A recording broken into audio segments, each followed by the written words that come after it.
할렐루야. 다음 세대 사명을 가지고 모든 힘을 쏟아부어 주시는 현장의 모든 다음 세대 동역자 여러분, 반갑습니다. 저는 강원도 홍천에서 약 10km 떨어져 있는 동홍천 인터체인지 앞에 있는 작은 마을 약 98가구가 모여 있는 동홍천 감리교회 김정환 목사입니다. 하나님의 사람을 양성하는 이끌라 318 기독 사관학교를 운영하는 교장이기도 하고요, 선견부터 초등, 중등, 고등학교까지 전 과정을 운영하고 있습니다. 제가 오늘 여러분에게 전할 말씀은 동홍천교회 다음 세대 이야기입니다. 우리 모두가 오늘 같은 간절함으로 교육목회 엑스플로 22에 참여하셨을 줄로 압니다. 잘 오셨습니다. 이번 교육목회 엑스플로 22는 영상과 교재와 홈페이지로 구성되어 있는데요, 특별히 강의 교재가 교육목회 엑스플로 22라고 하는 제목으로 출판되어 있습니다. 교재를 보시면서 이 영상을 시청해 주시면 더 구체적으로 적용하실 수 있을 겁니다. 제가 어느새 홍천에 와서 목회한 지 14년이 되었습니다. 제가 부임하고 나서 성령이 크게 역사해 주셔서 첫 해는 99명, 둘째 해는 100명이 전도가 됐어요. 교회 학교와 학생부 청년부는 150명까지 급부흥을 하나님이 허락하셨어요. 성령의 역사가 초대교회처럼 일어나기 시작했는데요, 눈에 카리마 좋은 아이가 현장에서 회복되기도 하고, 또 귀머거리가 열려지고 귀신이 떠나가므로 하나님의 크신 역사를 증거하기도 하였습니다. 아이들의 성령 체험은 어른들에게 도전을 주었고, 교회는 기도하고 전도하는 교회로 변해갔습니다. 어느 날 타지에 나가 있는 김효란이라고 하는 청년이 대전에서 학교를 다니다가 고향교회 성령이 크게 역사하신다는 소식을 듣고 저에게 이런 제안을 합니다. 목사님, 우리 청년회를 좀 조직했으면 좋겠습니다. 처음 시도해보는 청년부는 너무나 두렵기도 했지만 3명으로 출발한 청년부가 함께 모여 기도하기 시작했고, 또 학생부 함께 기도한 일에 동참하기 시작하므로 다시금 청년부와 학생부가 부흥이 일어나기 시작했습니다. 사실 중요한 사실은 뭐냐면 그들 대부분이 어릴 때부터 교회 학교에서 자라났던 아이들이에요. 저는 아이들에게 만날 때마다 5가지의 비전을 계속 심어주었습니다. 오늘 영적 지도자들은 교회의 비전과 목회 방향을 우리 다음 세대들에게 계속 쉼 없이 심어주셔야 됩니다. 첫 번째, 너희가 고향 교회를 반드시 지켜라. 두 번째, 성령을 체험하라. 세 번째, 너희는 시대적 사명을 감당하는 일꾼이 되라. 네 번째, 민족의 지도자와 어깨를 나란히 할 수 있는 자들이 되어라. 다섯 번째는 너희가 교회에서 적어도 걸레를 들 수 있는 믿음을 가지라. 전 몇 명으로 시작되어진 이 학생부가요, 70명이 넘었고, 주일학교가 40여 명, 청년부가 40여 명, 계속 부흥의 큰 은혜를 하나님이 경험케 하셨습니다. 갈수록 아이들은 기도하면서 은혜를 체험하게 되었고요, 차량 운행을 위해서 또 버스를 구입하고 지역을 순회하도록 했습니다.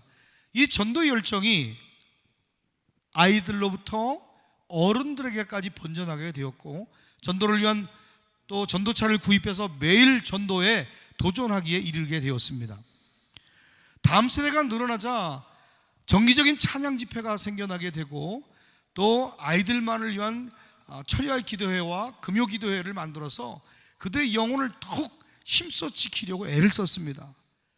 교회 창고를 리모델링해서 40평짜리 카페를 만들어서 소그룹 모임을 갖도록 공간을 활용하기도 했습니다. 아이들과 학생들과 그리고 청년들이 많이 나왔지만 대부분 믿지 않는 아이들, 믿지 않는 부모들이 많았어요. 그럼에도 불구하고 그 아이들은 하나님을 믿고 교회를 나오면서 그 삶이 건강해지게 되었고, 건강해진 그 삶의 변화된 모습을 보고 믿지 않는 부모들조차도 자녀를 보내고 싶어하는 그런 교회가 되었습니다. 열심히 목회하던 중에 시련의 시기가 찾아왔습니다. 한참 교회가 뜨겁게 부흥하던 그 즈음에 갈등이 일어났는데요, 일부 교인들이 목회를 비난하며 반대하기 시작했습니다. 정말 뼈를 깎는 고통의 시간을 보내야만 했습니다. 이 일들은 저에게도 교우들에게도 큰 상처와 아픔이었지만 다행히 지금은 회복되어서 새로운 도약을 준비하게 되었습니다. 교회 이런 아픔과 더불어서 다음 세대에 대한 커다란 교회 위기를 보게 되었는데요. 아이들이 고학년으로 올라가면서 점점 교회를 이탈하는 현상을 보면서 야, 정말 이대로 둬서는 안 되겠구나. 앞으로 동옥천 교회의 10년, 20년의 미래를 굉장히 장담할 수 없을 것 같다, 굉장히 어려울 것 같다는 예측을 하게 되었습니다. 저기 보여지는 우리 교회의 미래는요, 정해져 있어요. 끝도 없는 내리막이에요. 그 끝에는 다음 세대의 자연적 소멸이었습니다. 사력을 다해 수고하고 헌신했는데 그 결과 열매는 너무 적은 거예요. 젊은 청년들과 사역자들 그리고 성도들은 직장을 따라서 도시로 떠나가고, 노인들은 요양원으로 점점 사라지고, 아이들이 전도를 하러 나가면요, 아이들 전도지조차 받지 않도록 훈련되어 있습니다. 정말 냉담한 현실 앞에 교회학교 미래가 정말 엄청난 위기를 느끼게 되었어요. 가만히 생각해 보면 여러 가지 이유가 있겠지만 스마트폰이 보급되기 이전과 이후가 확연하게 아이들의 영적 형편을 바꿔갔다는 것을 감지할 수 있습니다.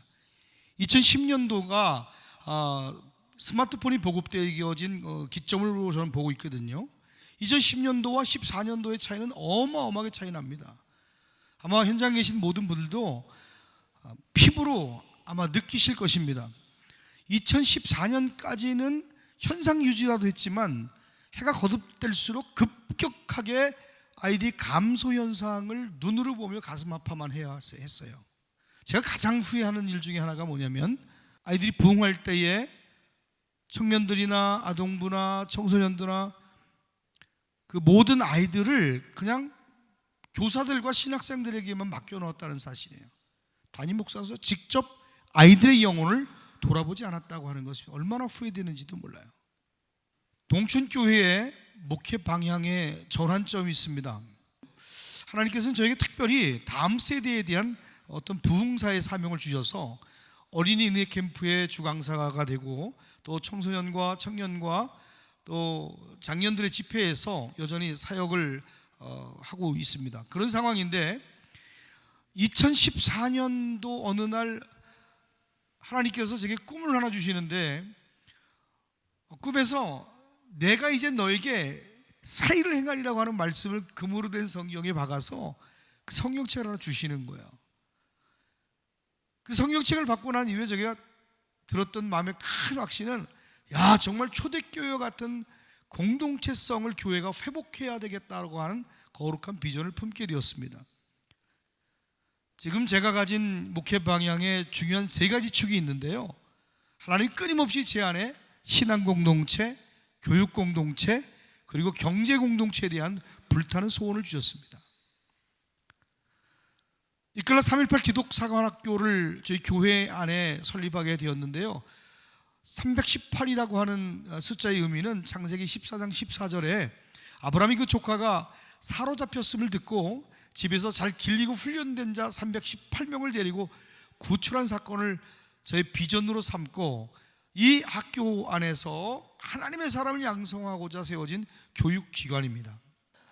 오늘날 초등학교 5학년 딸이 저에게 묻습니다. 아빠, 왜 야동이 뭐야? 이야기를 듣는데요, 앞이 캄캄했어요. 어떻게 설명할지 너무 깜짝 놀랐어요. 야, 정말 빨리 기독교 교육을 시작해야 되겠다, 그렇게 생각하게 됩니다. 교회 위기를 감지합니다. 그리고 내 자녀의 학교 안에서의 위기를 감지하고 이 위기를 어떻게 극복할까 생각했습니다. 단 한 명의 아이라도 정말 말씀으로 잘 양육해야 되겠다고 하는 생각을 하게 되어서 이제 학교를 설립하게 되었는데, 중요한 것은 많이 사랑하는 것보다 잘 사랑하는 것이 중요하다고 여겨집니다. 저는 먼저 성도들에게 2년 동안 계속 학교 설립을 비전으로 선포하고 기독교 학교를 세워서 하나님의 사람을 양성해야 된다고 시간 설교할 때마다 또 만날 때마다 설득하기 시작했습니다. 온 성도가 납득하고 용납하고 이해할 수 있도록 기다렸습니다. 온 성도의 전폭적인 지지와 기도와 후원으로 말미암아 기적적으로 교회 안에서 8명으로 2015년 12월 방과후 학교로 시작해서 2016년 3월 18일 날 개교했습니다. 큰 교회만 할 수 있고 돈이 있어야만 할 수 있고 전문가가 많아야 할 수 있는 일이라고 여겨졌지만, 가슴에 뜨거운 불을 품고 기도했던 그 일에 관해서 하나님은 환경을 열어주시고 사람을 붙여주셔서 학교를 설립할 수 있었어요. 하나님이 하셨어요. 코로나로 인해서 교회 학교가 다들 어렵다 하지만 저희는 교회 교육이 전혀 영향을 받지 않았습니다. 저희는 교회와 학교와 가정이 함께하는 쉐마 교육을 하기 때문입니다. 지금은요, 교회가 모든 힘을 다음 세대에 쏟아부어야 할 때입니다. 우린 지금 그렇게 하고 있습니다. 특별히 전교인 통합 예배를 드리고 있는데요, 전교인 통합 예배를 통해서 한 줄기의 말씀을 듣습니다. 처음에는 쉽지 않았지만 훈련을 통해서 아동부도, 학생부도, 청년부도 함께 말씀을 듣고 나눌 수 있게 되었습니다. 모든 공적 예배는 부모님과 함께 참여하고 있고요, 아이들과 부모들의 영적 성장을 함께 돕고 있습니다. 매일의 큐티, 예배, 그리고 말씀 암송의 모든 과정 속에서 부모님과 함께 신앙훈련을 하고 있는데요, 특별히 매주 수요일에는 어하나를 통해 우리 선생님들이 말씀, 한 주간 동안의 말씀을 암송했던 것을 체크하고 확인하는 시간을 갖고 있습니다. 일일 생활 점검표를 만들어서 아이들에게 나눠주고 있는데요, 아이들이 매일매일의 삶에 하루를 어떻게 믿음으로 살았는지에 관하여 체크하도록 만들어 놨거든요. 그래서 영육의 상태를 선생님도 보고 그리고 부모님도 보면서 매일매일 부모로부터 축복의 기도를 받고 영적 생활과 또 교육의 태도가 바로 잡혀질 수 있도록 그렇게 날마다 체크하고 있습니다.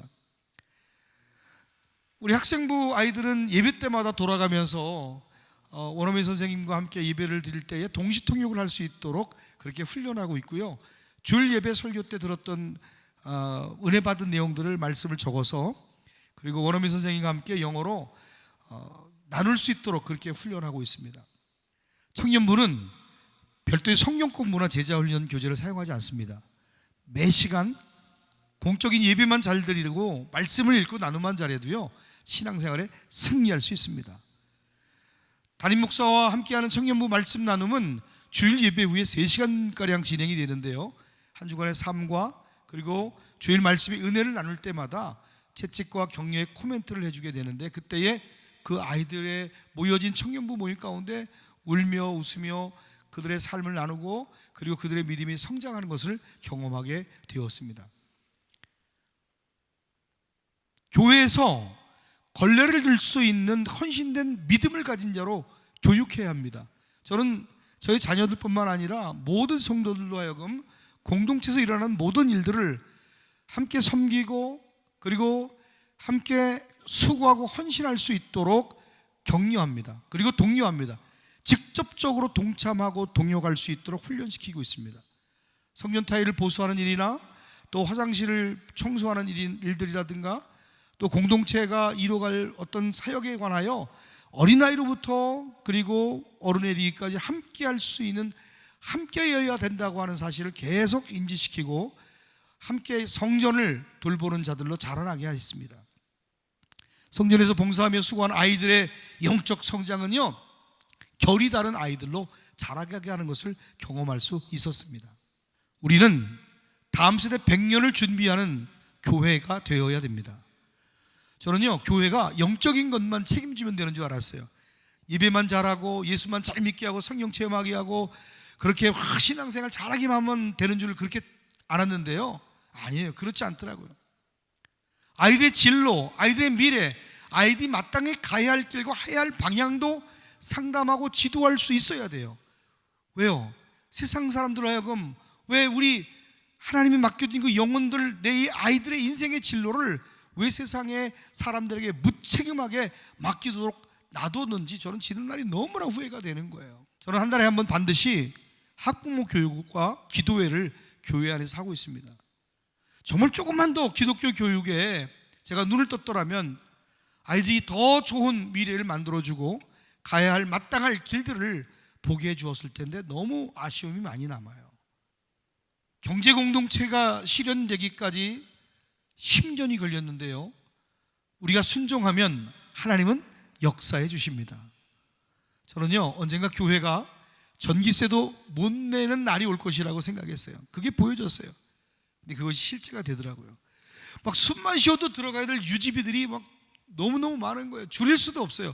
성도들의 헌금만으로 해결될 일이 아니에요. 가만히 앉아서 소멸되는 교회가 될 것인가 아니면 살아남을 것인가 선택해야만 했습니다. 그래서 저는 공동체에요 비전을 제시해야 했습니다.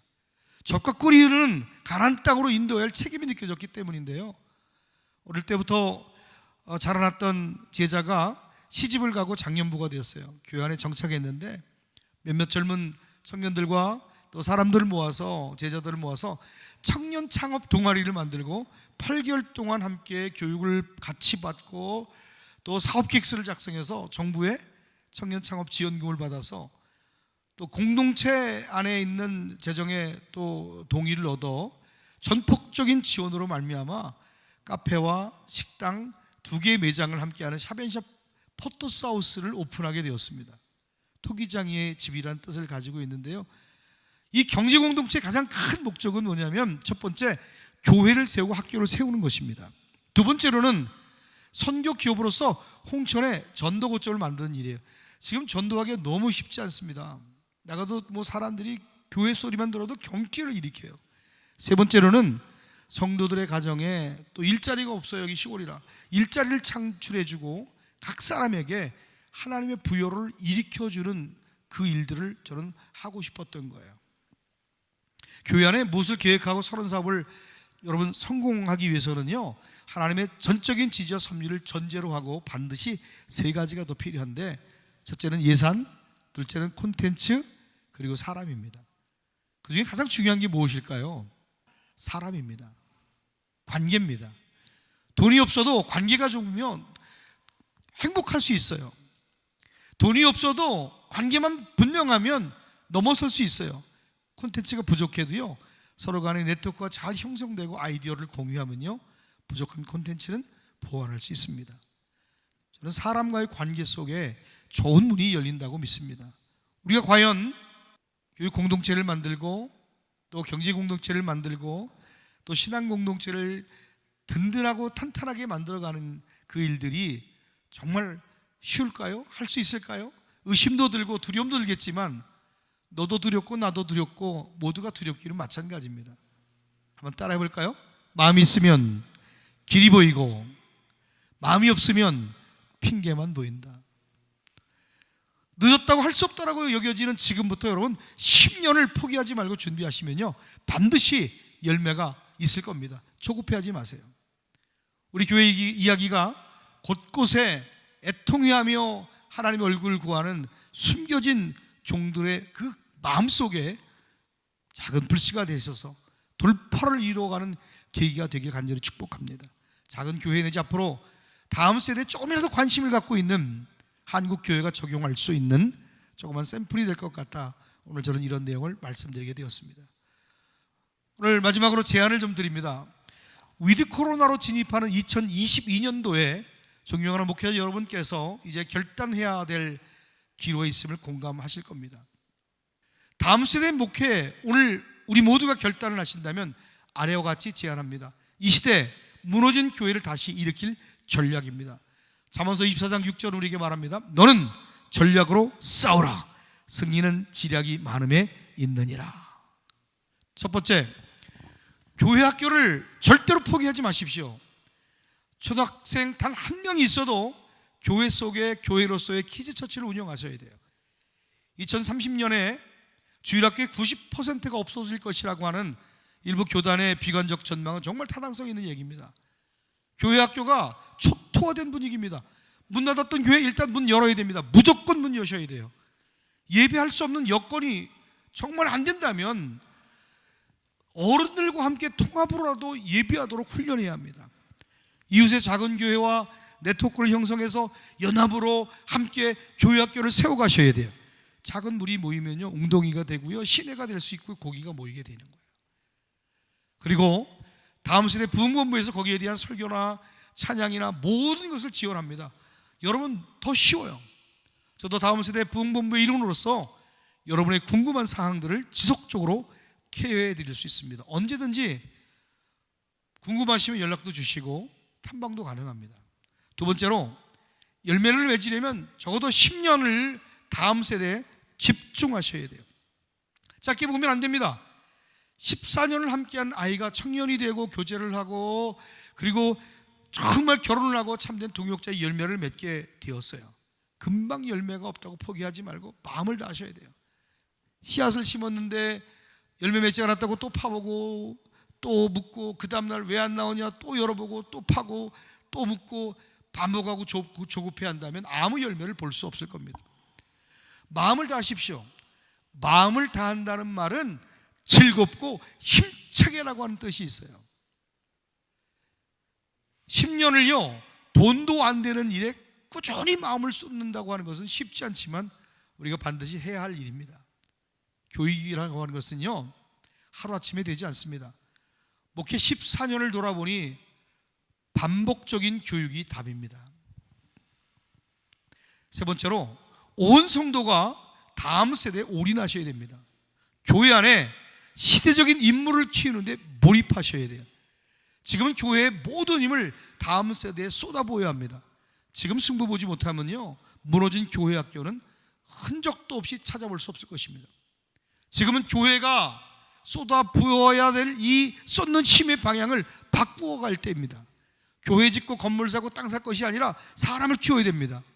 백성의 지도자와 어깨를 견줄 만한 인물이 계속 우리의 교회 안에서 배출되어야 됩니다. 그래서 자녀를 보내고 싶은 교회로 전환되어야 됩니다. 정말 부탁드리고 싶은 건요 담임 목사님이 직접 끌고 가셔야 돼요. 그리고 전 교인이 올인해야 합니다. 네 번째로 지속적으로 교사들과 교회 안의 리더들과 식탁 공동체를 통해서 교제를 하셔야 돼요. 초대교회는 날마다 마음을 같이 하고 성전에 떡을 떼며 교제했듯이 아이들에게 저는요 가정을 오픈하고 먹이고 입히고 자고 함께 웃고 울며 그들의 영육을 돌본 일에 14년을 투자했습니다. 진정한 가족으로서 멤버십을 갖도록 여러분 격려하셔야 돼요. 모두가 학교를 할 수 없고 모두가 경제 공동체나 사업의 비즈니스를 가질 수는 없습니다. 모든 목회자가 선생님들이 가정을 오픈할 수 없습니다. 그러나 관객의 선의 식탁의 교제만큼 좋은 것은 없다는 사실을 기억하십시오. 다섯 번째로 반드시 교회는요 공동체성을 회복하셔야 됩니다. 성도들의 신앙을 넘어서 그 성도들의 자녀들과 미래의 교육에 관심하고 경제에 관심하셔야 돼요. 저는요 아무리 작아도 교회 안에 교육 공동체, 경제 공동체가 시대적인 대안이라 여겨집니다. 큰 교회가 학교를 하고 큰 교회가 비즈니스 모델을 가졌다면 우리도 할 수 없는 일이지만 저희는 시골교회예요. 몇 되지 않습니다. 10년의 비전을 품고 기도하고 나왔던 결과의 결과물이 이제 나오기 시작하는 거예요. 우리 교회를 탐방하고 학교를 탐방했던 여러 교회들 중에 실제로 상가교회지만 도전을 받고 또 교육공동체와 또 경제공동체를 이뤄가기 위해 준비한 분들도 있어요. 과연 우리가 할 수 있을까? 과연 우리가 오늘 들었던 이 이야기가 정말 성취할 수 있을 것인가 하는 어떤 의문이 들을 수도 있을지 모르겠습니다만 분명한 사실 하나는 영과 의식이 변화된 바로 여러분 한 사람 두 사람이 모이기 시작하면 하나님은 일하기 시작하실 것입니다. 진정한 공동체의 의미는요 추위가 있을 때 함께하는 거예요. 인생의 춥고 서럽고 어려운 때를 지날 때에 서로의 짐을 나누어지는 것이 참다운 공동체인 것입니다. 여전히 다음 세대들의 신앙을 고민하고 갈등하는 감춰진 종들이 있습니다. 바로 여러분입니다. 우리 모두가 진짜를 만들어내는 강력하고 위력이 있는 교회 공동체가 되어야 될 줄로 믿습니다. 교회학교 절대로 포기하지 마십시오. 열매를 맺으려면 적어도 10년을 다음 세대에 집중하십시오. 온 성도가 다음 세대에 올인하십시오. 지속적으로 교사들과 교회 안 리더들과 식탁 공동체를 통해 교제하십시오. 공동체 그 아름다운 믿음의 공동체성을 회복하십시오. 말씀 마칩니다. 이제는 위드 코로나로 장기화될 수 있어요. 6개월이면 될 줄 알았고 1년이면 될 줄 알았지만 이제 쉽게 끝나지 않습니다. 예측 불가능한 사회적 변화, 교육적 변화들이 계속 생겨나게 됩니다. 위기가 맞닥뜨렸습니다. 이대로 있다가는 우리의 신앙의 질을 완전히 바꾸어 놓게 될 것입니다. 우리가 손 놓고 이대로 있을 수는 없습니다. 이 위기 속에 다음 세대의 소멸 현상을 우리가 눈으로 목격하면서 이 모든 상황을 우리는 영적 전쟁으로 규정해야 합니다. 우리 모두가 이긴 자로 설 수 있기를 바랍니다. 지금 우리는 앞으로의 목회 방침과 방향을 점검하고 옷깃을 여미며 신발끈을 묶고 다시 달릴 준비를 해야 됩니다. 우리 교회 생사화복은 하나님의 손에 달려 있습니다. 우리 손에 무엇이 들려 있는지 중요하지 않아요. 우리 중에 하나님이 계신지, 내가 하나님의 뜻과 계획과 방법과 의도를 따르고 있는지가 모든 것을 결정하게 될 줄로 믿습니다. 지금 다음 세대의 목숨을 걸고 인생을 걸고 승부를 걸어야 할 때입니다. 한번 따라 볼까요? 지금 다음 세대의 목숨을 걸고 인생을 걸고 승부를 걸어야 할 때다. 지금 결단하지 못하면 아무것도 달라지지 않습니다. 오늘 여러분의 결단은 한국교회 미래가 되고 가정의 미래가 될 것입니다. 전국 방방곡곡마다 다시 아이들의 찬양 소리와 기도 소리가 뜨겁게 울려 퍼지고 마음껏 하나님을 예비하고 찬양하는 부흥의 날을 기대하고 기도합니다. 하나님은 여러분을 기대하십니다.